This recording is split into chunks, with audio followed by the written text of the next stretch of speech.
Meaning of deadly sin.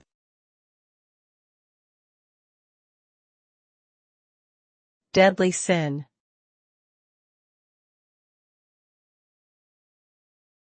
Deadly sin.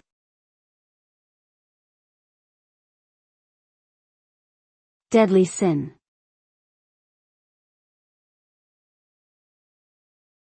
Deadly sin.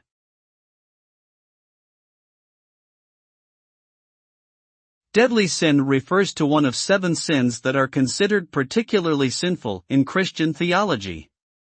These sins are pride, greed, lust, envy, gluttony, wrath, and sloth. The result of committing a deadly sin is believed to be eternal damnation in hell without repentance and forgiveness. This concept originated in the 4th century AD and has since been used as a moral guidepost in Christianity.